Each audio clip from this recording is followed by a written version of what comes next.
ने किया था उस समय सरकार पीछे थी और अभी सरकार आगे खड़ा हो गई है और आगे खड़ा होकर के आपको फंसाने का कोशिश कर रही है। 2015 में सहारा इंडिया नॉन बैंकिंग का लाइसेंस रद्द हो गया। उसके पहले 2012 में ही सहारा इंडिया का पैसा वापस करने का आदेश सुप्रीम कोर्ट के द्वारा आ गया था। 2012 से लेकर के 2018 तक सहारा सेवी के पास जिन लोगों ने भी क्लेम किया, अखबार में छपता था, उनको पैसा मिला पर 15% ब्याज के साथ। लेकिन इसी बीच क्या किया, सहारा ने अपने एजेंट के माध्यम से कहे या फिर मैनेजर के माध्यम से आप सभी लोगों का पहले क्यूसॉप में कन्वर्ट कर दिया, उसके बाद अलग अलग सोसाइटी में कन्वर्ट कर दिया। अब जाकर के पेपर देखिएगा तो आपका हमारा इंडिया का पेपर होगा, सहारियन का होगा, अलग अलग सोसाइटी का पेपर है। जबकि आरबीआई कहता है कि सोसाइटी जो है बैंक चलाने के लिए ऑथराइज नहीं है, उसके लिए आरबीआई का लाइसेंस चाहिए। आपको बता दें कि पिछले साल 2022 को हमने पटोरी से ही पूरे देश को बताया कि सहारा इंडिया बंद हो चुका है और अपील किया कि पैसा जमा करना बंद कर दीजिए अगर आप सहारा इंडिया में पैसा जमा करना जमा कर रहे हैं तो। इसके बाद पूरे देश में असर गया और एक साथ लोगों ने पैसा जमा करना बंद कर दिया। अब रही बात पैसा वापस पाने की, क्योंकि अगर आप पैसा जमा करना अभी तक बंद नहीं किए होंगे तो आपका पैसा लगातार फंसता जाएगा। तो पिछले साल से जो लोग पैसा जमा करना बंद कर चुके हैं, तो हम पिछले साल से ही लड़ाई लड़ रहे हैं और पूरा पैसा सूद समेत देने की मांग कर रहे हैं सरकार के पास। न केवल बिहार सरकार के पास बल्कि जो केंद्र में है मोदी सरकार, उनसे भी मांग कर रहे हैं। और कोर्ट के माध्यम से भी पटना हाई कोर्ट में भी पीआईएल किया था। यही नहीं, दिल्ली हाई कोर्ट का एक आदेश आया था कि जो लोग सेंट्रल रजिस्ट्रार के पास क्लेम करेंगे उनको सेंट्रल रजिस्ट्रार पैसा दिलाएगा। पूरे देश से लाखों जमाकर्ताओं से हमने क्लेम भिजवाया और उसी क्लेम के आधार पे भारत सरकार अभी सुप्रीम कोर्ट जाकर के 5,000 करोड़ रुपया आपके लिए लेकर के आई है। लेकिन अगर सुप्रीम कोर्ट का आदेश पढ़िएगा तो उसमें ये नहीं कहा हुआ है कि 10,000 दीजिए, उसमें बकायेदार का पैसा देने की बात की गई है। लेकिन अमित शाह जी ने यहाँ भी चालाकी किया और चालाकी करके क्या नियम बना दिया कि आप जब क्लेम कीजिएगा तो हम आपको 10,000 रुपया देंगे, चाहे आपका 10 लाख हो चाहे आपका 10,000 हो। और जब आप क्लेम करने जाते होंगे या जो लोग भी क्लेम किए होंगे तो एक पीडीएफ एप्लीकेशन मिलता है जिसपे फोटो लगाना होता है और नीचे हस्ताक्षर करना होता है। उसमें एक घोषणा लिखा हुआ है, 3 पॉइंट का घोषणा है। पहला पॉइंट में यह लिखवाया जा रहा है कि आपने सोसाइटी में पैसा जमा किया है। कहने का मतलब हम सोसाइटी के मेंबर हैं या जमा करता है। तो आप पूछिएगा इससे क्या दिक्कत है, तो इससे ये दिक्कत है कि हम ये कहते हैं कि आपने सहारा इंडिया में पैसा जमा किया था और आपका कन्वर्ट करके सोसाइटी में पैसा ट्रांसफर कर दिया गया, कन्वर्ट कर दिया गया। अब अगर आप स्वीकार कीजिएगा कि हमने सोसाइटी में पैसा जमा कर दिया है तो सोसाइटी अगर भाग जाएगा, डूब जाएगा, तो सरकार आपके पैसे का देनदार नहीं है। तो इसीलिए आपको लिखवा रहे हैं कि कल को अगर आपको पैसा नहीं दे तो सरकार हाथ खड़ा कर देगा। या आपने ही तो लिखा हुआ है कि सहारा सीआरसी रिफंड टोटल को जो आप क्लेम कर रहे हैं, जब तक इसका निपटान नहीं हो जाता है उसके बीच हम क्या करेंगे, कहीं भी क्लेम कंप्लेंट को भी फॉरम में नहीं करेंगे। अब कहने का मतलब है सरकार ने ये तो नहीं बताया कि बाकी जो 10,000 के बाद का पैसा है आपको कर दिया जाएगा। तो ये तो वही बात हो गई कि अगर आप अपने गांव में, आपके घर में अगर शादी होती है और आपको भाया करना है, एडवांस करना है, सुन लीजिए पहले, उसके बाद आप पूछिएगा। अगर आपको आपके घर में शादी है, किसी बैंड बाजे वाले से आप भाया एडवांस दे करके बुक करते हैं तो उसको डेट बताते हैं कि नहीं बताते हो? बताते होंगे। उसको ये तो नहीं कहते होंगे ना जब हमारा मन होगा तब बजवाएंगे, तुम एडवांस ले लो, और एग्रीमेंट तो नहीं करवा लेते कि भाई तुम साइन कर दो कि जब तक आपका बाजा नहीं बजेगा हम कहीं नहीं बजाएंगे। तो एक तरह से वही हो गया कि 10,000 रुपया भी देंगे और बाकी पैसा जब तक नहीं देंगे तब तक आप कोर्ट वोट नहीं जा सकते हैं। तो एक तरह से आप समझिए ये सरकार का लॉलीपॉप है।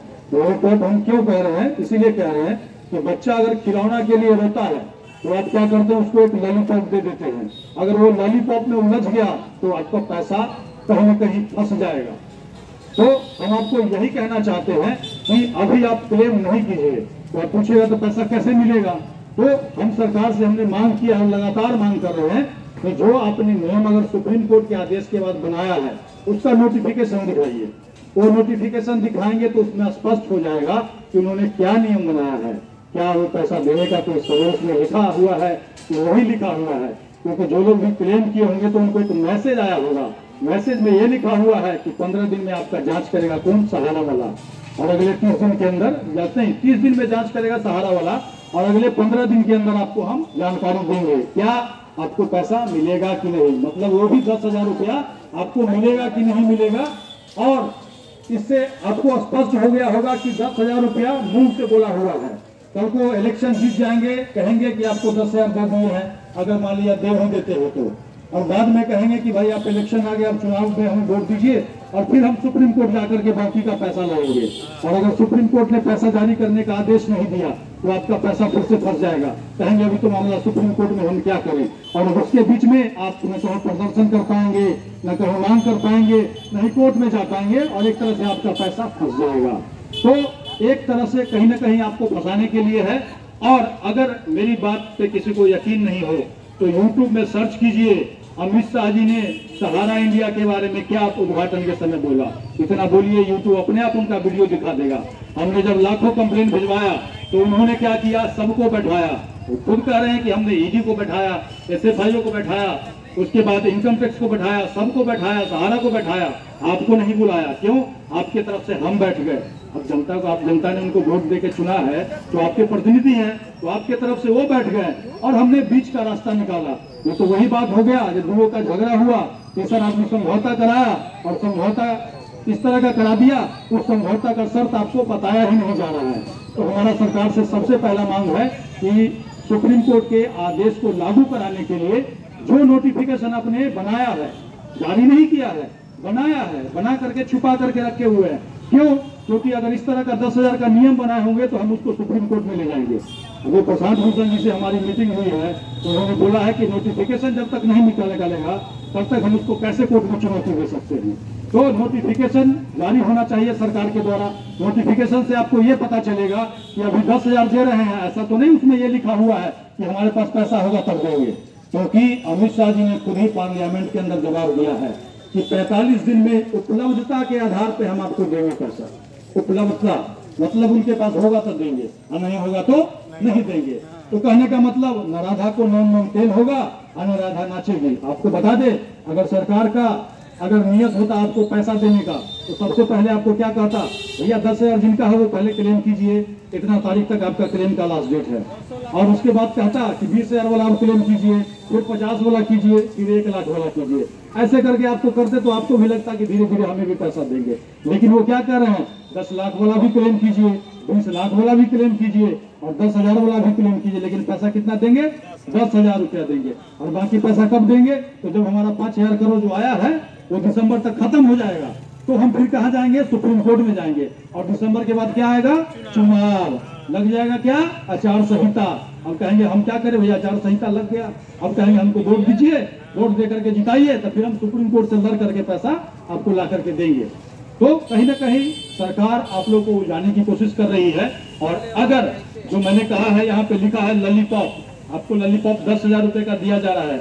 अगर ये 10,000 लेकर के आप चुप हो जाइएगा, शांत बैठ जाइएगा, तो कहीं ना कहीं आपका बाकी पैसा वो देंगे ही नहीं। क्योंकि आपने जो साइन कर दिया है, जब तक नहीं देंगे तब तक आप कहीं क्लेम नहीं कीजिएगा। क्या कर लीजिएगा, आप हमको 10 लाख रुपया दे दीजिए, 1 लाख रुपया दे दीजिए, और हम ये लिखवा लेंगे आपसे कि जब तक हम कोई पैसा नहीं देंगे तब तक हम कहीं इनका कोर्ट में पुलिस के पास कंप्लेन नहीं करेंगे। तो हम आपको हमसे पैसा ले लीजिएगा, कभी नहीं लीजिएगा। क्योंकि आपको बता दें कि आपके साथ जो धोखा हुआ है, पेपर पे धोखा हुआ है, पेपर से पेपर बदल करके धोखा हुआ है। आपके पास लिखा हुआ पेपर है कि 10 का 20 हमको मिलना चाहिए, जब आपको लिखा हुआ पर नहीं मिल रहा है तो अमित शाह जी मुंह से जो बोल दिए हैं उससे पैसा मिलेगा, मिलेगा हो बताइए, नहीं मिलेगा ना। मुंह से कहने का कोई वैल्यू है, लिखने का वैल्यू है ना। तो लिखने वाला कागज दिखाइए नहीं रहे हैं, तो ऐसी स्थिति में आप लोगों को क्या लगता है कि पैसा मिल पाएगा, नहीं मिल पाएगा। लेकिन सरकार को हमने मजबूर किया है, तब जाकर के 10,000 रुपया देने की बात सरकार कर रहा है। हमने इतना जोर लगाया है, पूरे देश में इसको फैलाया है, तब जाकर के 10,000 देने की बात सरकार कर रहा है। और अगर आप 10,000 में चुप होकर के बैठ जाइएगा तो टाटा बाय बाय, बात खत्म हो जाएगा, पैसा ही नहीं देंगे। अभी इलेक्शन है, अगर आप अभी जोर लगाइएगा, अभी आप सरकार से मांग कीजिएगा कि नहीं हमको पूरा पैसा चाहिए और हमको पूर्ण समेत चाहिए, क्योंकि आपने पैसा जमा किया था सहारा इंडिया में, और सहारा इंडिया में पैसा जमा किया था और धोखे से आपका अलग अलग सोसाइटी में कन्वर्ट कर दिया है। तो सरकार कहीं ना कहीं विवश हो जाएगी। अगर सरकार को लगेगा हमारा कुर्सी खतरे में है तो कहीं ना कहीं आपका पैसा देने की बात वो करेंगे। और वो तो क्या करेंगे, आपको 10,000 रुपया देंगे और आप ही का बाकी पैसा उससे ले लेंगे सुब्रत राय से, और इलेक्शन में फिर आपको आएंगे 500 रुपया देंगे, वोट दीजिए ना। तो कहीं ना कहीं इस तरह का धोखा आपके साथ हो सकता है, तो इसीलिए सचेत हो जाइए। पहले आपके साथ सहारा का सुब्रत राय ने धोखा किया, लेकिन अब सरकार धोखा करने के लिए उतरी है, क्योंकि जानती है ज्यादातर जो लोग हैं पढ़े लिखे नहीं है, जिनका पैसा सहारा के नाम पे लूटा गया है। आपको बता दें कि अभी अगर आप एजेंट से पूछने जाइएगा तो आपको कुछ भी बताएगा, और हम तो यही कहेंगे कि एजेंट से मत पूछने जाइए, एजेंट से मत पूछने जाइए। और अमित शाह जी का वीडियो देखिए, हमारा workerboss.in के नाम से यूट्यूब पे है चैनल, उसको देखिए, उसी के माध्यम से पूरे देश को बताया, और पूरे देश ने इतना भरोसा किया हमारे ऊपर और पैसा जमा करना बंद कर दिया। इससे फायदा आपको क्या हुआ? कम से कम अगर 1,000 रुपया जमा कर रहे थे महीना, तो एक साल में 12,000 रुपया बचा कि नहीं बचा? बचा ना, नहीं तो अभी और कब तक पता नहीं फंसते रहता आपका। तो कहीं ना कहीं पैसा बचा, और पैसा पाने की लड़ाई है। अगर आप 10,000 में ही चुप होकर के बैठ जाइएगा तो कहीं ना कहीं आपका पैसा नहीं मिलेगा। तो इसीलिए सबसे पहले जरूरी ये है कि हम क्लेम न करें, और उसके बाद हम क्या करेंगे, या तो अगर यहाँ के साथी अगर साथ देंगे तो अफसर मंडल को भी घेराव कर सकते हैं, क्योंकि अभी 23 तारीख को पेट्रोलियम मंडल घेरने जा रहे हैं हम लोग, इसी मांग को लेकर के कि पूरा पैसा हमको सूद के साथ मिलना चाहिए। उसके अलावा भी हम पूरे देश को एक एप्लीकेशन देंगे। हमने भारत सरकार से लेकर के और बिहार सरकार तक को 10 डिमांड दिया है, जिसमें कि वो आपका पूरा पैसा, वो वाला जो लाइन लिखा हुआ उसको मिटाने का, उसके अलावा नॉमिनी को पैसा देने का, ये सारा मांग शामिल है। और उसके अलावा चीफ जस्टिस के द्वारा ये आदेश दिया गया था, सुप्रीम कोर्ट के द्वारा आदेश दिया गया था, उसी के बाद पैसा मिल रहा है। तो वहाँ भी कंप्लेन करने के लिए आप लोगों को फॉर्मेट देंगे। आप अपने घर से जो हमारा ब्लॉग है, वेबसाइट है, उस पर डाउनलोड करके उस पर साइन करके सीधे चिट्ठी के माध्यम से आप भेज पाएंगे कोर्ट को, क्योंकि कोर्ट चाहे, क्योंकि कोर्ट के आदेश से ही पैसा मिल रहा है। क्योंकि एक एक गरीब आदमी है, किसी के पास पैसा नहीं है जो कोर्ट में जाके केस लड़ेगा। सही बात है, गलती बात है? सरकार को आप इसीलिए चुनते हैं कि आपका जो भी अच्छा बुरा होगा सरकार आपके लिए करेगी, इसके लिए नहीं चुनते हैं कि आपसे बिना पूछे हुए उससे समझौता कर लिया। जो कि होना ये चाहिए था, उसको पकड़ के जेल में डालना चाहिए था, और जेल में डाल करके उसका प्रॉपर्टी बेच करके आपको दिलाना चाहिए था, लेकिन वो नहीं कर रहे हैं। आपको लाइन में लगा दिया, कोची के लिए आधार लिंक कराइए, जाकर के क्लेम कीजिए। क्लेम करने जाते हैं तो 1,000 रुपया लगता है। आधार से लिंक कराने जाते हैं तो उसको 50 की जगह आपको 100 रुपया, कहीं 150 रुपया, कहीं 200 रुपया ले रहा है। तो इसीलिए जागरूक होइए और जागरूक होकर के इसका विरोध कीजिए।